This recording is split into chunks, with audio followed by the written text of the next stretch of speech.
Hello students, welcome to Study Master. Last lecture में हम लोगों ने जो मॉनेटरी पॉलिसी के बारे में देखा था और पढ़ा था, आरबीआई के बारे में, repo rate, reverse repo rate, open market operations, ये सारी चीज हमने अच्छे से देख ली थी।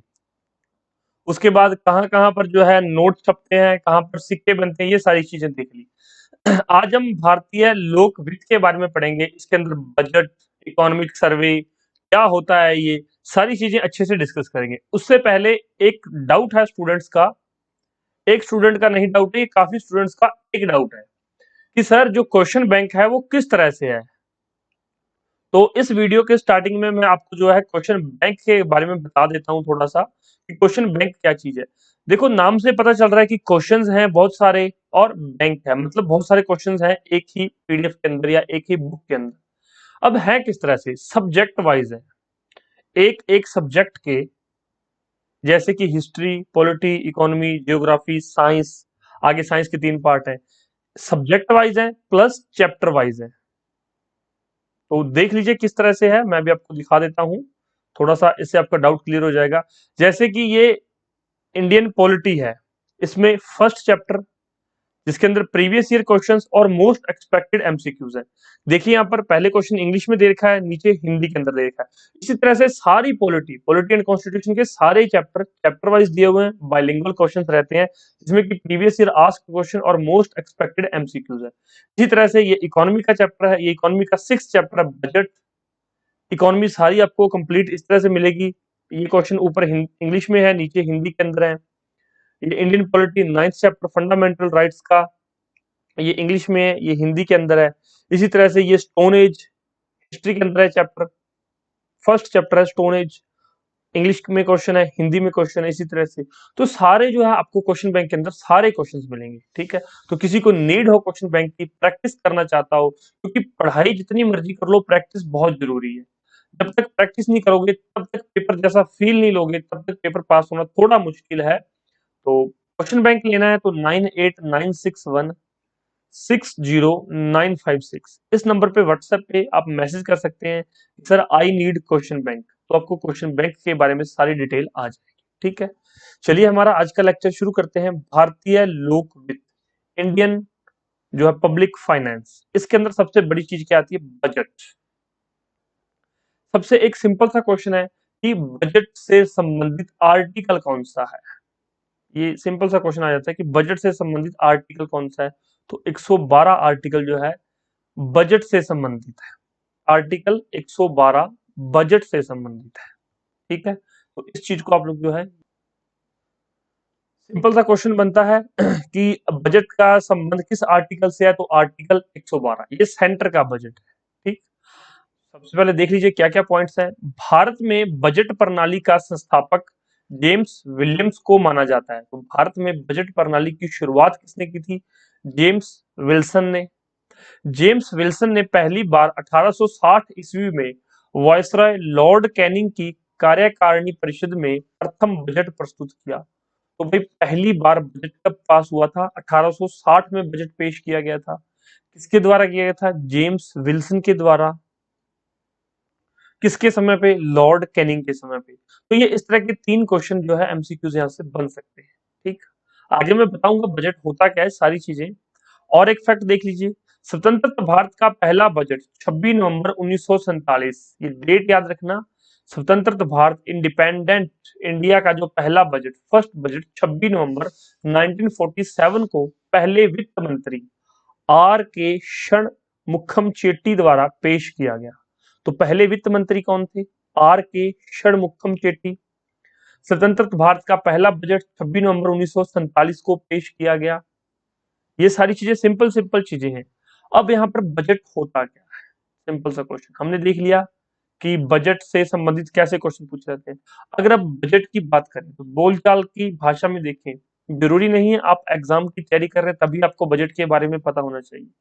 आपके घर में आपके पापा होंगे, दादाजी होंगे, जो न्यूज़पेपर पढ़ते हैं, तो उनसे पूछ लेना, वो आपको बजट के बारे में बड़ा अच्छे से बताएंगे कि बजट सरकार के लेखे जोखे का डॉक्यूमेंट होता है, कि आने वाले सार होता है कि आने वाले टाइम में, आने वाले 1 साल के अंदर सरकार को कहां कहां से पैसा प्राप्त होगा, सरकार कहां कहां से पैसा लाएगी, और कहाँ-कहाँ उसे खर्च करेगी, कौन सी योजना, कौन सी परियोजना, क्या स्कीम्स हैं, क्या कुछ बनाना है, कौन से नए रोड कंस्ट्रक्ट करने हैं। तो ये सारा चीज जो है, सारा सार, सारा लेखा जोखा किसमें होता है? बजट के अंदर। आजकल पेपरलेस बजट का बहुत ट्रेंड चल रहा है। आजकल जितने भी जो है राज्य हैं या सेंटर है, पेपरलेस बजट मतलब जो है टैबलेट के थ्रू बजट को पेश करते हैं। समझ आया इतना? इसके बाद केंद्रीय बजट, एक होता है केंद्रीय बजट, एक होता है इकोनॉमिक सर्वे, आर्थिक समीक्षा। बजट क्या होता है? बजट आने वाले साल का, जो आने वाला कल होता है ना, जो आने वाला साल होता है, उसके लिए बजट यूज होता है। बजट कि आगे आने वाले समय में पैसा कहां से आएगा, कहाँ यूज करना है, कहाँ खर्च करना है, ये सारा किसमें दिया होगा? बजट के अंदर। लेकिन जो बीत चुका साल है, जो फाइनेंशियल ईयर बीत चुका है, उसकी सारी की सारी जो है लेखा जोखा कि इस साल में क्या क्या हमने अचीव किया, कौन कौन सी स्कीम्स लॉन्च की, कितना खर्च आया, कौन कौन से टारगेट अचीव किए, इसके बारे में इकोनॉमिक सर्वे के अंदर, आर्थिक समीक्षा के अंदर लिखा होता है। हर साल बजट पेश किया जाता है और हर साल आर्थिक समीक्षा जो है इकोनॉमिक सर्वे पेश किया जाता है। तो ये आपको करंट अफेयर के लेक्चर में कवर करवाया जाएगा। Budget and economic survey covered in the current affair section. ठीक, इतना समझ आया? समझ आ गया बजट क्या होता है, इकोनॉमिक सर्वे क्या होता है? ये सारी चीजें सिंपल सी चीजें थी। उसके अलावा क्वेश्चन बैंक बाइलिंगुअल है, मैं पहले ही आपको दिखा चुका हूँ। टेस्ट सीरीज प्रीलिम्स के लिए बाइलिंगुअल अवेलेबल है। Short notes, study material prelims और मेंस के लिए अवेलेबल है। आप व्हाट्सएप पे कांटेक्ट करके जो है किसी भी चीज के बारे में इंफॉर्मेशन ले सकते हैं। ठीक है, अभी हम आगे चलते हैं। नेक्स्ट है राजकोषीय नीति, जिसको बोलते हैं फिस्कल पॉलिसी। इससे पहले हमने कौन सी देखी थी? Monetary policy. मॉनेटरी पॉलिसी किसके द्वारा लागू की जाती है, बनाई जाती है, फॉर्म की जाती है? आरबीआई के द्वारा। ये तो हमें याद होगा। और साल में इसकी 4 बार समीक्षा की जाती है, मतलब 4 बार जो है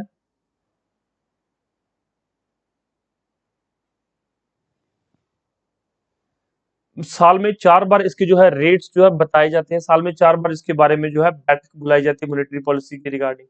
अब एक होती है फिस्कल पॉलिसी, ये किसके द्वारा जारी की जाती है? सरकार के द्वारा। किस सरकार के द्वारा? भारत सरकार के द्वारा। कौन करता है? वित्त मंत्री जारी करता है इसको। इसमें इसके उद्देश्य क्या क्या है, पहले तो ये देखिए। राजकोषीय नीति के उद्देश्य निम्नलिखित है। भारत सरकार जो वित्त मंत्रालय है, राजकोषीय नीति को जारी करता है। इसके उद्देश्य कौन कौन से देख लीजिए। संसाधनों की गतिशीलता के माध्यम से विकास। जो आपके पास जो सरकार के पास जितने भी रिसोर्सेज अवेलेबल हैं, संसाधन है, उनकी गतिशीलता के माध्यम से विकास करना, डेवलपमेंट करना किसका काम है, किसका उद्देश्य है? राजकोषीय नीति। संसाधनों का कुशल आवंटन, जो आपके पास रिसोर्सेज हैं उनको मैक्सिमाइज, उनकी जो है एफिशिएंसी उनसे यूज करनी, उनको एफिशिएंटली यूज करना, कुशल आवंटन। मूल्य स्थिरता और मुद्रास्फीति पर नियंत्रण, प्राइस स्टेबलाइजेशन, मतलब ऐसा ना हो कि किसी चीज के रेट बहुत ज्यादा बढ़ गए हैं, जैसे कि चीनी डेली यूज की चीज है भारत के अंदर। आप लोगों को पता है चाय, हर आदमी औरत हर कोई चाय पीता है।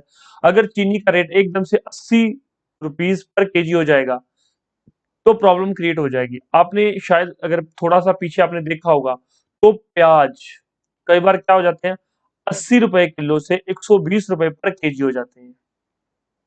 लेमन, नींबू 300 रुपए केजी तक पहुंच जाते हैं, 300 रुपीज पर केजी तक पहुंच जाते हैं। तो ये जो चीजें हैं इनको प्राइस स्टेबलाइज करने के लिए मूल्य स्थिरता, इसका काम किसका है? राजकोषीय नीति का काम है। मुद्रास्फीति पर नियंत्रण, ये भी राजकोषीय नीति का काम है। रोजगार सृजन करना, लोगों को जॉब्स प्रोवाइड करवाना, राजकोषीय नीति का उद्देश्य है। संतुलित क्षेत्रीय विकास, सभी क्षेत्रों का विकास करना। पूंजी निर्माण, कैपिटल का निर्माण करना, लोगों के पास पैसा हो ताकि वो दूसरे लोगों को रोजगार दे सके, उनका जो है लाइफ का लेवल अप हो सके। तो ये सारे काम किसके हैं? फिस्कल पॉलिसी के। इसके माध्यम से जो है सरकार, भारत सरकार अपने नागरिकों के हित के बारे में सोचती है।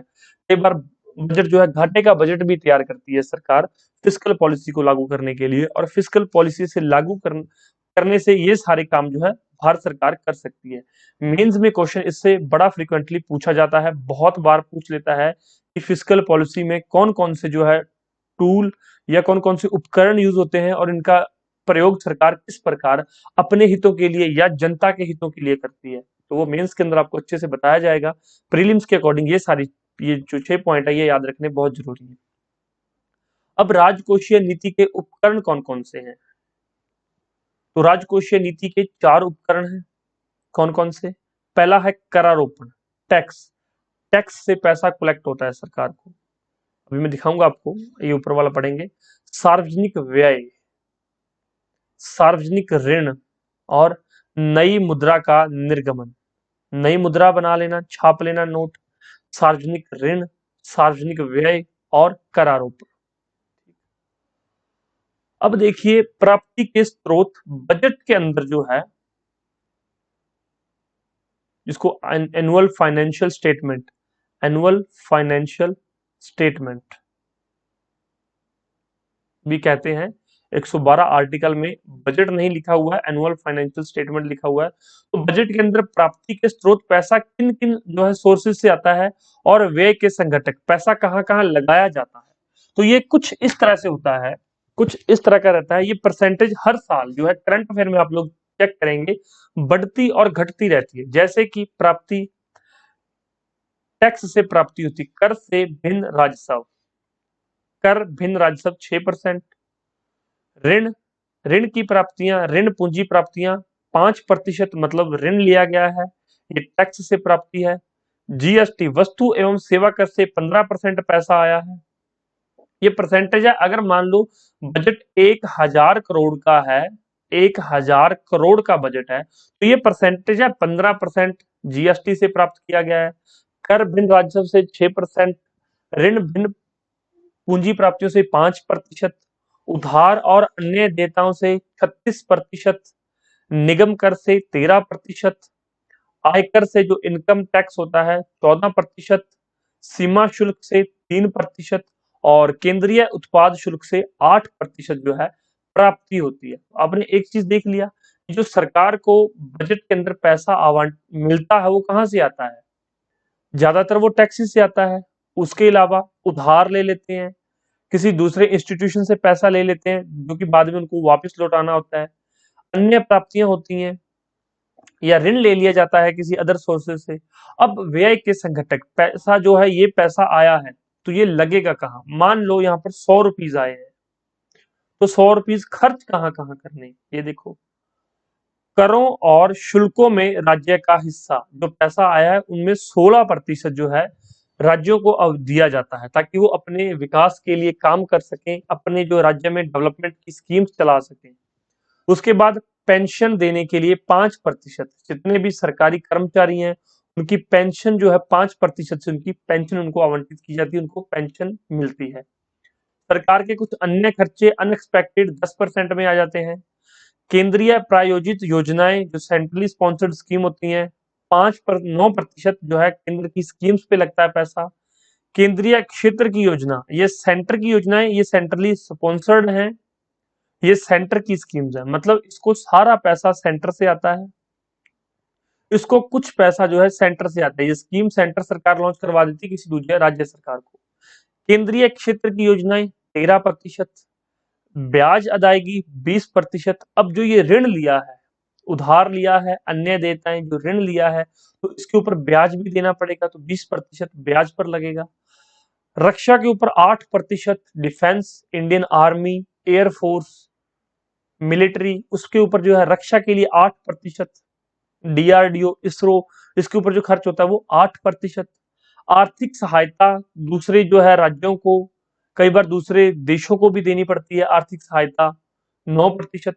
वित्त आयोग और अन्य अंतरण 10%।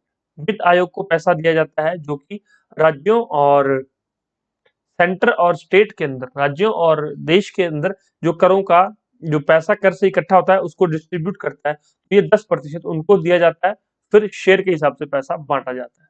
आपको समझ आया कि प्राप्ति कहाँ-कहाँ से होती है, बजट के अंदर पैसा कहाँ-कहाँ से आता है और व्यय कहाँ-कहाँ होता है, व्यय के संघटक पैसा खर्च कहाँ होता है। तो ये 100 रुपया यहाँ पर आया, ये 100 रुपया इस तरह से यहाँ पर खर्च किया जाएगा। कई बार क्या होता है, 100 रुपया यहाँ 100 रुपीज यहाँ पर होगा, यहाँ पर 110 रुपए खर्च करने की बात करेगी सरकार। वो आगे हम डिस्कस करेंगे, घाटे का बजट, मुनाफे का बजट, वो सारी चीजें हम डिस्कस करेंगे। मेंस के लेक्चर्स में आपको सारी चीजें बहुत अच्छे से क्लियर करवाई जाएंगी। प्रीलिम्स के अकॉर्डिंग एक बार हम लोग ये पढ़ रहे हैं, तो प्रीलिम्स के अकॉर्डिंग आपको ये सारी चीजें जो आपके प्रीलिम्स के पेपर में क्वेश्चन बनते हैं, सारे इस लेक्चर से कवर हो जाएंगे। आपको इसके अलावा कुछ भी जो है देखने की जरूरत नहीं पड़ेगी। नेक्स्ट देखिए यहाँ पर राजकोषीय उत्तरदायित्व तथा बजट प्रबंधन अधिनियम FRBM एक्ट 2003 क्या होता है ये? Fiscal responsibility and budget management, fiscal responsibility and budget management act 2003 राजकोषीय समेकन हेतु केंद्र सरकार द्वारा संसद में FRBM एक्ट 2003 में पारित किया गया था। इसका काम क्या होता है? फिस्कल रिस्पॉन्सिबिलिटी और बजट को मैनेज करना, बजट मैनेजमेंट। नाम से ही आपको क्लियर हो रहा है। तो FRBM एक्ट कब आया? 2003 के अंदर। सिंपल सा क्वेश्चन बनता है, स्टूडेंट्स को पता ही नहीं होता है क्योंकि ये पढ़ के नहीं जाते, कोई बताता नहीं कि इस तरह से क्वेश्चन आ जाएगा, और वहां पर जाकर क्या है, इधर उधर देखते हैं, सोचते हैं कि जिस समय पहला बजट आया 1947 में, क्या पता उस समय FRBM एक्ट आया हो, क्या पता कब आया हो। तो या तो वो क्वेश्चन छोड़ के आते हैं या फिर नेगेटिव मार्किंग की वजह से क्वेश्चन गलत करके आ जाते हैं। तो FRBM एक्ट 2003 में पारित किया गया था। ये क्वेश्चन एग्जाम में आपको बन सकता है। अब नेक्स्ट है वित्त आयोग, फाइनेंस कमीशन। वित्त आयोग, वित्त आयोग का जो संबंध किस आर्टिकल से है? तो अनुच्छेद 280, आर्टिकल 280 में इसका विवरण दिया गया है इंडियन पॉलिटी के अंदर। वो भी मैं आपको अच्छे से मैंने आपको बताया था, और अगर आप अभी तक आपने वो लेक्चर्स नहीं देखे तो वो भी देख लेना। भारत में केंद्र तथा राज्यों के मध्य वित्तीय संसाधनों के विभाजन की रूपरेखा तय करने के लिए वित्त आयोग के गठन का प्रावधान अनुच्छेद 280 में किया गया है। अब वित्त आयोग का प्रावधान तो 280 आर्टिकल में, लेकिन वित्त आयोग का काम क्या है? तो भाई केंद्र और राज्यों के मध्य जितने भी टैक्स इकट्ठे होते हैं उन टैक्स का पैसा डिस्ट्रीब्यूट करना, बांटना, जो वित्तीय संसाधन है उनको विभाजित करना, ये किसका काम है? वित्त आयोग का। पेपर में डायरेक्ट क्वेश्चन पूछ लेते हैं कई बार, निम्नलिखित में से वित्त संसाधनों के विभाजन की रूपरेखा कौन तैयार करता है? वित्त आयोग, प्लानिंग आयोग, योजना आयोग, एक आधा कोई और आयोग दे देंगे। तो पता होना चाहिए कि केंद्र और राज्यों के मध्य वित्तीय संसाधनों के विभाजन की रूपरेखा वित्त आयोग तैयार करता है। अनुच्छेद 280 में निहित प्रावधानों के अनुरूप वित्त आयोग एक स्वतंत्र अर्ध न्यायिक निकाय के रूप में काम करेगा तथा राष्ट्रपति द्वारा सौंपे गए विषयों पर विचार विमर्श करके उनको सुझाव देगा। इसका मतलब क्या है कि अनुच्छेद 280 में क्या बताया गया है? ये एक स्वतंत्र अर्ध न्यायिक निकाय है, मतलब इसके पास जुडिशरी पावर्स भी है, कुछ हद तक इसके पास जुडिशियल पावर्स भी है, अर्ध न्यायिक निकाय है। और राष्ट्रपति जो भी विषय वित्त आयोग को सौंपेगा उस पर विचार विमर्श करके ये राष्ट्रपति को सुझाव देगा। नेक्स्ट देखो, भारत में संवैधानिक प्रावधानों के अनुसार प्रत्येक 5 वर्ष पर वित्त आयोग के गठन का प्रावधान है, मतलब हर 5 साल के बाद वित्त आयोग का गठन करना जरूरी है। ये प्रावधान भारतीय संविधान में किया गया है। नेक्स्ट मोस्ट इंपॉर्टेंट क्वेश्चन यहां से बनता है, भारत में पहला वित्त आयोग के.सी. नियोगी की अध्यक्षता में वर्ष 1951 में किया गया था और तब से लेकर अब तक 15 वित्त आयोगों का गठन किया जा चुका है। ठीक है, और अगर और वित्त आयोग, नया कोई वित्त आयोग बन गया तो उसके बारे में करंट अफेयर में अच्छे से डिस्कस करवा दिया जाएगा, कोई बात नहीं। ठीक है, तो भारत में पहला वित्त आयोग के अध्यक्ष कौन थे? के.सी. नियोगी। एक क्वेश्चन यहाँ पे कवर हुआ आपका। पहला वित्त आयोग की स्थापना कब हुई थी? 1951 में, 1951 के अंदर, आजादी के 4 साल बाद पहला वित्त आयोग गठित किया गया। याद रहेगा 1951, 1951 के.सी. नियोगी की अध्यक्षता में पहला वित्त आयोग का गठन हुआ था। प्रेजेंट टाइम में 15वां वित्त आयोग, इसके बारे में थोड़ा पढ़ लेते हैं। 15वें वित्त आयोग के गठन की घोषणा भारत सरकार ने राष्ट्रपति की स्वीकृति मिलने के बाद 27 नवंबर 2017 को किया था। इसके वर्तमान अध्यक्ष श्री एन.के. सिंह हैं। पहले क्वेश्चन बहुत फ्रीक्वेंटली पूछा जा रहा था कि 15वें वित्त आयोग के अध्यक्ष कौन है, तो एन.के. सिंह हैं, याद रखना। वर्तमान समय में कौन सा वित्त आयोग काम कर रहा है? 15वां वित्त आयोग। इस तरह का क्वेश्चन बन सकता है। 15वें वित्त आयोग के अध्यक्ष कौन है? एन.के. सिंह। ऐसा क्वेश्चन एग्जाम में आपको देखने को मिल सकता है। वित्त आयोग ने विभाजन योग्य राजस्व में वित्त वर्ष 2021 से लेकर 2026 हेतु राज्यों के लिए 41% की सिफारिश की है। तो जो वित्त आयोग है, 15वां वित्त आयोग है, इसने राजस्व में 2021 से 26 के लिए राज्यों के लिए 41% की सिफारिश की है।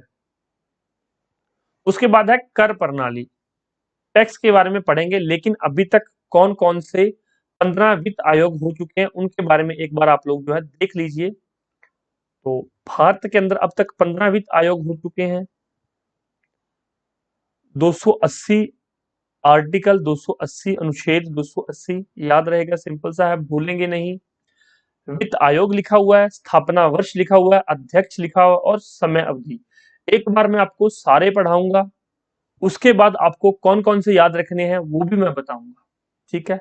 पहला मोस्ट इंपॉर्टेंट है, पहला वित्त आयोग, स्थापना वर्ष 1951, अध्यक्ष के.सी. नियोगी और समय अवधि 1952 से 1957 तक। 5 साल का समय होता है, पता है आप सबको। दूसरा वित्त आयोग 1956, के संथानम। तीसरा वित्त आयोग 1960, ए.के. चंदा इसके अध्यक्ष थे। चौथा वित्त आयोग 1964, पी.वी. राजमन्नार इसके अध्यक्ष थे। पांचवा वित्त आयोग 1968, महावीर त्यागी इसके अध्यक्ष थे। छठा 1972 इसका स्थापना वर्ष और के ब्रह्मानंद रेड्डी जो इसके अध्यक्ष थे। सातवां वित्त आयोग 1977, जे.एम. शेलट इसके अध्यक्ष बने। आठवां वित्त आयोग 1983, वाई.वी. चाणव इसके जो है अध्यक्ष रहे। नौवां वित्त आयोग 1987, एन.के.पी. साल्वे इसके जो है अध्यक्ष बने।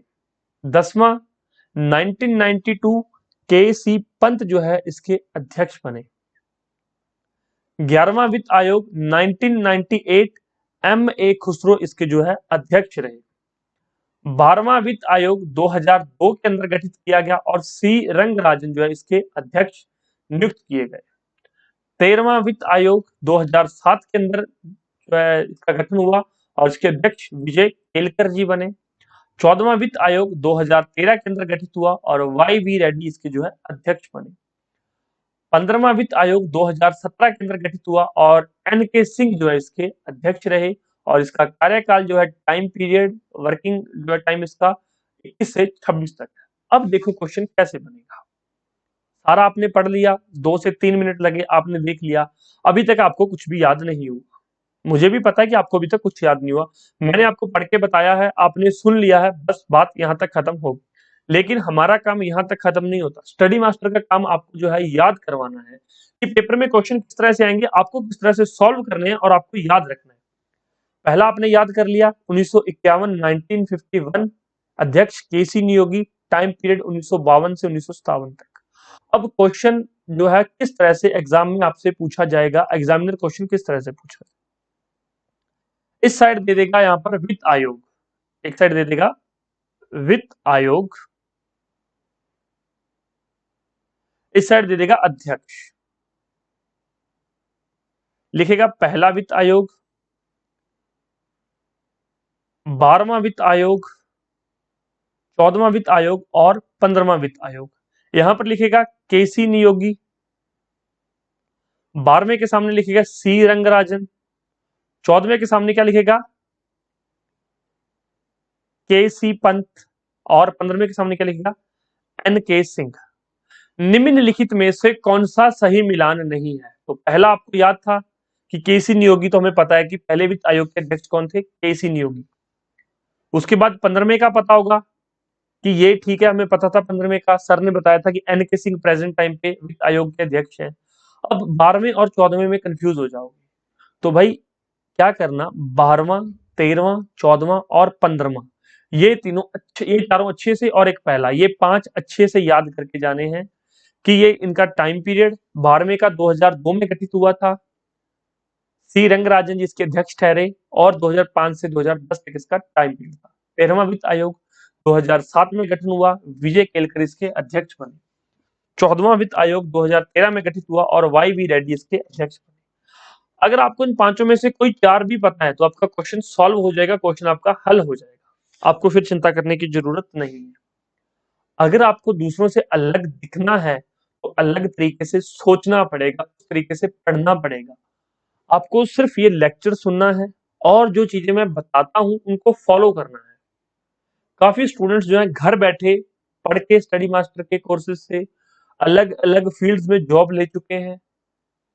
आपको भी जॉब जरूर मिलेगी, बस जितना बताया जाता है उतना पढ़कर उसको याद कर लिया करो। पढ़ाई के बाद याद करना जरूरी है, पढ़ के याद कर लो, और साथ में जो प्रैक्टिस करने के लिए बोलते हैं कि भाई प्रैक्टिस करो, प्रैक्टिस करो, प्रैक्टिस करो, प्रैक्टिस करोगे डेफिनेटली घर बैठे आपका एग्जाम क्लियर हो जाएगा। आपको किसी भी बड़े शहर में जाके अपना बोरिया बिस्तर लेके जाके वहां पर डेरा डालने की जरूरत नहीं पड़ेगी।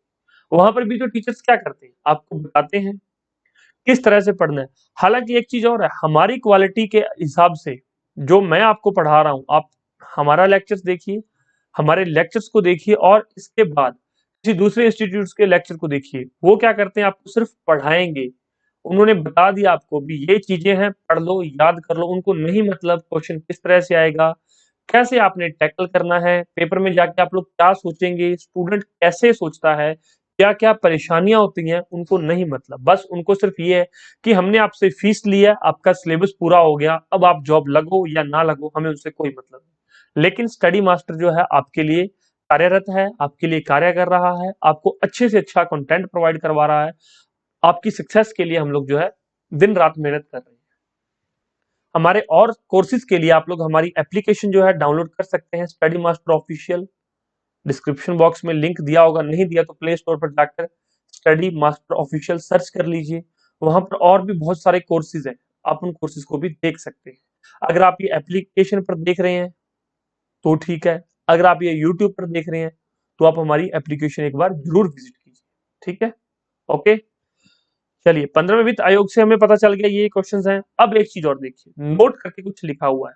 15वें वित्त आयोग की संस्तुतियां वर्ष 2020 से 25 के लिए थी, लेकिन आयोग द्वारा दो रिपोर्ट पेश की गई। प्रथम रिपोर्ट 20 से 21 के लिए तथा दूसरी रिपोर्ट वर्ष 2021 से 26 के लिए। अब अगर क्वेश्चन यूपीएससी में पूछना हो तो कैसे पूछेगा, मैं आपको हर चीज के लिए प्रिपेयर कर रहा हूँ, बस आप मेरी बातें फॉलो करते जाना। अगर क्वेश्चन यूपीएससी में पूछना हो तो कैसे आएगा, निम्नलिखित में से निम्नलिखित के बारे में पढ़ें। एक बार पढ़ लिया। पहली स्टेटमेंट, 15वें वित्त आयोग के अध्यक्ष एन के सिंह है, पहली स्टेटमेंट। दूसरी स्टेटमेंट, 15वें वित्त आयोग का कार्यकाल 21 से 26 तक है, दूसरी स्टेटमेंट। तीसरी स्टेटमेंट में क्या आ जाएगा, 15वें वित्त आयोग ने अब तक दो रिपोर्ट्स प्रस्तुत की हैं। पहली रिपोर्ट वर्ष 2020-21 में तथा दूसरी रिपोर्ट वर्ष 2022 से 25 के लिए प्रस्तुत की है। अब पहली 20-21 ठीक है, पता लग गया आप सबको।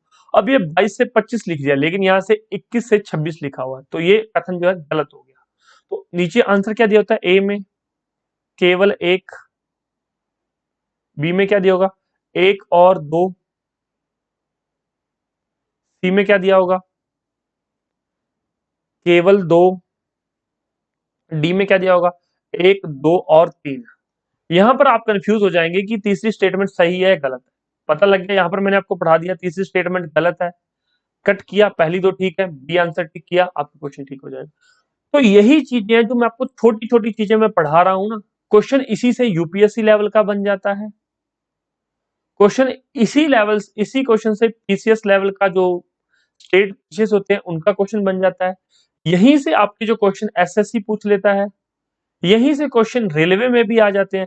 बस चीजें वही होती हैं, आपका जो है सोचने का तरीका बदल जाता है। जब आप लोग रेलवे के लिए पढ़ते हैं तो आप लोग क्या करते हैं, सिर्फ और सिर्फ एक एक लाइन पढ़ते जाते हैं और सोचते हैं कि सीधा क्वेश्चन आएगा। यूपीएससी के लिए क्या होता है, वही 4 लाइन्स को इकट्ठा करके एक ही क्वेश्चन में दे दिया, बस इतनी सी बात है। स्टेट पीसीएस में क्या होता है, 2 लाइन्स इकट्ठी करके दे देता है। चीजें यही होती है। फिर भी कोई डाउट हो कमेंट करके पूछ सकते हैं। आज के लेक्चर में आपको ये सब याद करना है, याद करके अच्छे से जो है आप इस सबको कर लीजिए। नेक्स्ट लेक्चर में क्या पढ़ेंगे मैं अभी आपको बता देता हूँ, थोड़ा आपको आइडिया रहेगा। नेक्स्ट लेक्चर में पढ़ेंगे टैक्स स्ट्रक्चर के बारे में, कर प्रणाली के बारे में, किस तरह से कर लगाया जाता है, कौन कर लगाता है, कौन इकट्ठा करता है, सारी चीजें। ठीक, करों का वितरण आपने देख लिया कि कौन करता है, वित्त आयोग करता है करों का वितरण केंद्र और राज्य में, आर्टिकल अनुच्छेद 280 के तहत। आप समझ गए। अब कर इकट्ठे भी तो करने हैं, पैसा आवंटित कैसे होता है वो तो हमने देख लिया कि पैसा किस तरह से डिस्ट्रीब्यूट होगा। पैसा पहले इकट्ठा तो हो, तो अब हम नेक्स्ट लेक्चर में कर लगाएंगे और आपको कर लगा के बताएंगे पैसा कैसे इकट्ठा होता है। आई होप आपने लेक्चर को एंजॉय किया होगा और आपके अच्छे अच्छे कमेंट्स का हमेशा की तरह हमें इंतजार रहेगा। और कोई डाउट हो तो आप लोग पूछ सकते हैं। ठीक है, thank you so much, take care, bye bye, God bless you all. पढ़ते रहिए, धन्यवाद।